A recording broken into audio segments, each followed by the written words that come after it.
Before sprawling 3D cities and cinematic storytelling, there was a simpler idea, yet one that would change gaming forever. Open worlds, as we understand them today, didn't exist. Most games were linear, guiding players from one objective to the next with rigid constraints. Then came a top-down, almost arcade-like game that quietly redefined freedom in gaming, Grand Theft Auto. At first glance, it didn't seem revolutionary. Graphics were minimal, the perspective distant, and the story simple. But beneath this simplicity was a fundamental shift. The player wasn't told how to act, they were placed in a city and left to decide. You could follow missions or ignore them entirely. You could explore, cause chaos, or simply watch the city's systems react. This was freedom distilled to its purest form. At a time when games dictated player behavior, GTA allowed emergent experiences. The city wasn't a stage. It was a sandbox. And even though it was 2D, the idea of player agency as entertainment was born here. 2 years later, Grand Theft Auto 2 refined this concept.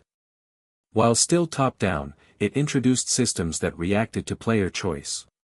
Factions, rival gangs, and law enforcement all responded dynamically to your actions. The city began to feel like a living organism. Player decisions carried consequences. Even in a seemingly simple 2D plane, the illusion of a breathing world had begun to emerge. But Rockstar didn't stop there. The question became, could this freedom exist beyond the PC and console, in the palm of a player's hand? The answer came in 2004 with Grand Theft Auto Advance. Returning to the top-down roots, Advance wasn't nostalgia, it was design efficiency.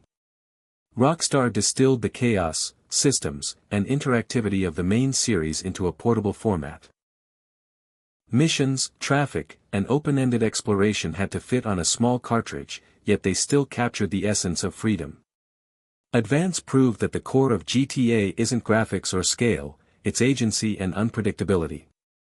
5 years later, Grand Theft Auto, Chinatown Wars took portable experimentation even further. Stylized visuals, touchscreen controls, and complex systems created a dense, interactive city on a handheld device. Players could buy, sell, and transport goods, interact with factions, and see the world respond in a meaningful way. Chinatown Wars demonstrated that Rockstar could innovate without losing its identity, and that open-world principles were flexible, adaptable, and scalable. The 2D era of GTA is often overlooked because it lacked the cinematic flair of later titles, but in truth, it was where Rockstar discovered the formula that would define the franchise. Player freedom as the core experience, choices mattered, even without narrative guidance. Systems that responded dynamically, the city wasn't static, it reacted. Flexibility across platforms, freedom could exist in small or large worlds alike. These lessons weren't minor, they were foundational.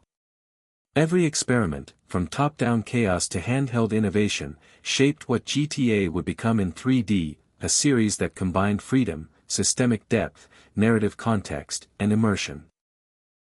And so, the 2D era wasn't just the beginning, it was the philosophical foundation.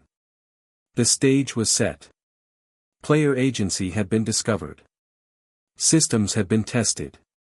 And Rockstar was ready to leap into 3 dimensions, creating a level of freedom, immersion, and narrative cohesion that would redefine open-world gaming forever.